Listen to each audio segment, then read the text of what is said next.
Congratulations! You are a data scientist at a rubber duck company. You are given a labeled dataset and assigned to predict a new one. What should you do? The first approach that you probably try is to train a machine learning model to find rules for labeling new data. This is convenient, but it is challenging to know why the machine learning model comes up with a particular prediction. You also can't incorporate your domain knowledge into the model. Instead of depending on a machine learning model to make predictions, is there a way that you can set the rules for data labeling based on your domain knowledge?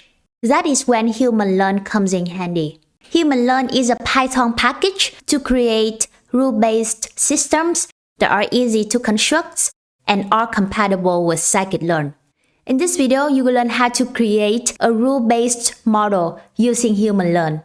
You can find the article and code for this tutorial in the description below. To install HumanLearn, type pip install HumanLearn.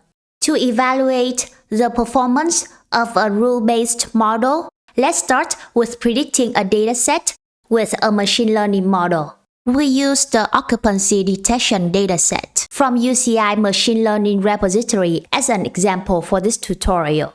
Our task is to predict room occupancy based on temperature, humidity, light, and CO2. A room is not occupied if occupancy equals 0 and is occupied if occupancy equals 1. After downloading the dataset, you will see a folder called Occupancy Data. We will read the data training file to get the train data and read the data test file to get the test data. Let's look at the first 10 samples of the training dataset. These columns are the features and this column is a target. Next, we will get X and Y for each dataset. Finally, we train the random forest classifier on the training dataset and use it to predict the test set.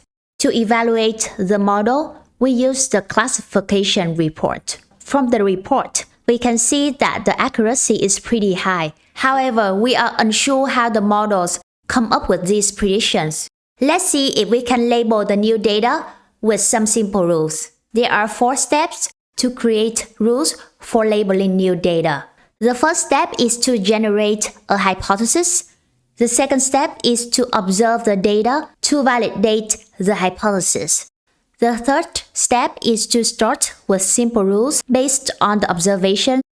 And the fourth step is to improve the rules. First, let's start with generate a hypothesis. The amount of light in a room is a good indicator whether a room is occupied. Thus, we can assume that the lighter a room is, the more likely it will be occupied. To validate our guess, let's create a box plot using the train dataset. In this box plot, the x-axis is occupancy and the y-axis is light. We can see a significant difference in the median between an occupied room and an empty room. Now we will create rules for whether a room is occupied based on the light in that room. Specifically, if the amount of light is above a certain threshold, occupancy equals 1 and occupancy equals 0 otherwise. But what should that threshold be? Let's start with picking 100 to be the threshold and see what we get. To create a rule-based model with HumanLearn, we will start with writing a simple Python function that specifies the rules. Here, if the amount of light is above a certain threshold, occupancy will be 1 and it will be 0 otherwise. Now to turn the create rule function into a scikit-learn model, we will use function classifier imported from HumanLearn classification with the threshold to be 100. Since this is a scikit-learn model, we can use the fit and predict method. To evaluate the results, we will use the classification report as we did previously.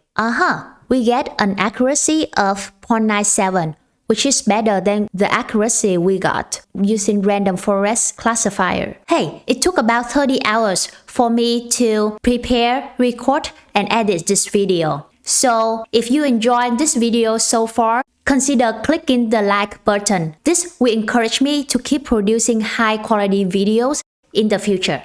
Let's see if we can get a better result by experimenting with several thresholds. Let's find the best threshold in the range from 250 to 750 using scikit-learn Research CV. After fitting the model, we can guess the best threshold by calling grid.bestparams threshold. We can see that the best threshold is 364.61. If we plot this threshold, it will be about right here. Let's use the model with the best threshold to predict the test set. We get an accuracy of 0.98, which is a little bit better than the result using the threshold of 100. It is pretty nice to be able to incorporate domain knowledge into your model using rule-based learning. But there are some disadvantages. The first disadvantage is it doesn't generalize well to unseen data. If the distribution of the new data changes, the rules you used for the old data might not work on the new data. The second disadvantage is it is difficult to come up with rules for complex data. The third disadvantage is that there is no feedback loop to improve the model. This is because you cannot retrain the rule-based model on the new dataset.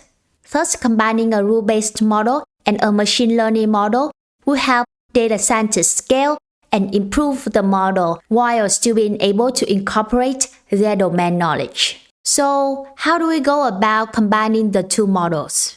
One straightforward way to combine the two models is to decide whether you want to focus on reducing the false negatives or false positives. You might want to reduce false negatives in scenarios such as predicting whether a patient has cancer, because it is better to make a mistake telling patients that they have cancer than fail to detect cancer. To reduce false negatives, choose positive labels when the two models disagree. You might want to reduce false positives in scenarios such as recommending videos that might be violent to kids, because it is better to make mistake of not recommending kid-friendly videos than to recommend adult videos to kids. To reduce false positives, choose negative labels when the two models disagree. You can also use other complex policy layers to decide which predictions to use. Now you know how to incorporate your domain knowledge into your model. If you think rule-based learning is useful, you will be even more impressed with online machine learning, which you can find in this video. Thank you for listening.